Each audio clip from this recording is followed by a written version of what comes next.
When Sir Handel was let out of his shed, he was on his best behaviour. He was polite to both coaches and trucks. He wasn't even arrogant.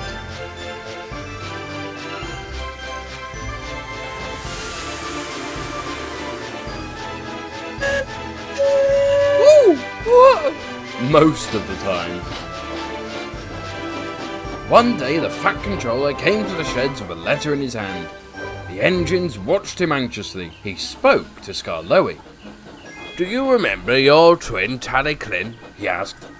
"Of course," replied Skarloey. "Is there news from him?" "Well, unfortunately he is ill.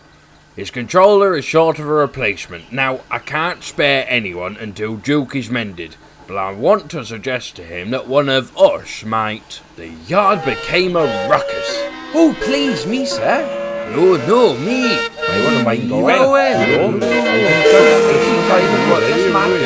Don't be so impatient. "I was thinking of you, Skarloey," the Fat Controller suggested. Skarloey felt a little embarrassed.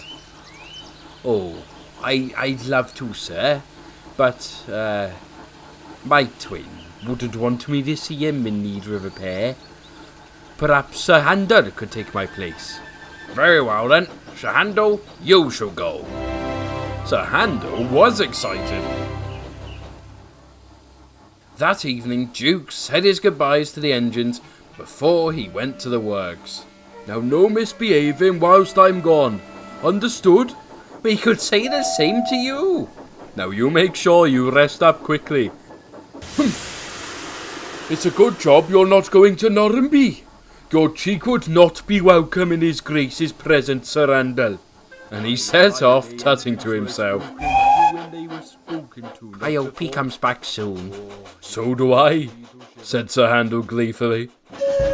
Weeks passed and still Duke hadn't returned.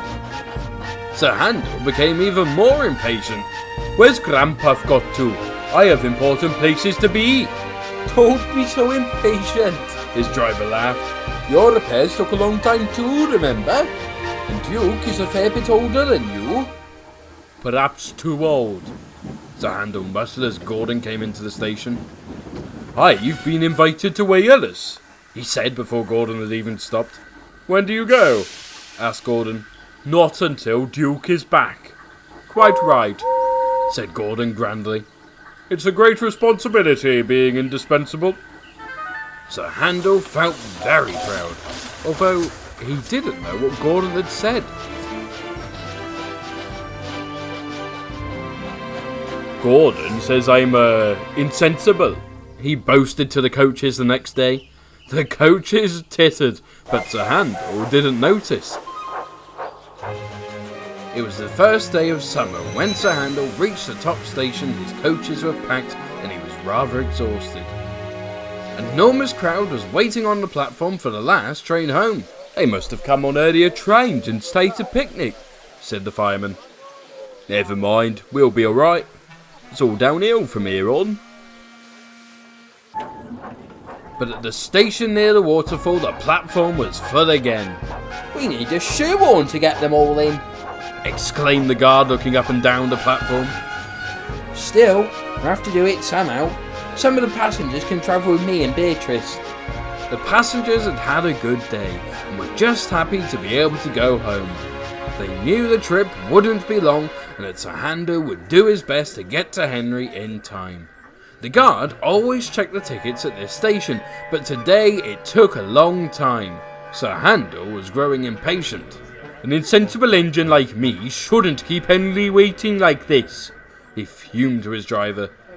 "Can't be helped. Henry'll just have to wait. It's not like he's never been late." At last the guard was ready. He blew his whistle, waved his green flag and turned towards Beatrice. "We should give him some time to get in. It's not usually so tight for him," suggested the driver. "He had plenty of time," scoffed Sir Handel, and quickly the train began to move. The guard tried to board Beatrice, but her doorway was blocked by passengers.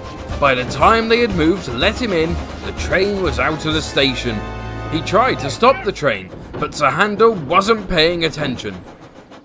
Beatrice tried to stop, but she couldn't. She was missing her guard. Luckily, one of the passengers pressed the button, and a buzzer sounded in Sir Handel's cab. His driver braked hard and Sir Handel groaned to a halt. Now what? Perhaps we've left someone behind. I'll go and find out. They had, of course, and they soon discovered who it was.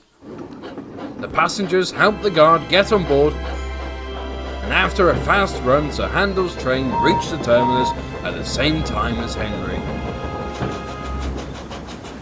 Sir Handel stopped with a sigh of relief. The guard came along to see him. "I'm sorry I was impatient," Sir Handel said to the guard. "I didn't want to be late bringing Henry's passengers. Insensible engines shouldn't be late, should they?" "No," agreed the guard. "But sensible engines know that patience is a virtue. Remember that next time." "I'll try," promised Sir Handel sadly. He stayed patient until, at long last, Duke returned from the works. The engines tooted goodbye as Sir Handel puffed proudly off to Talyllyn.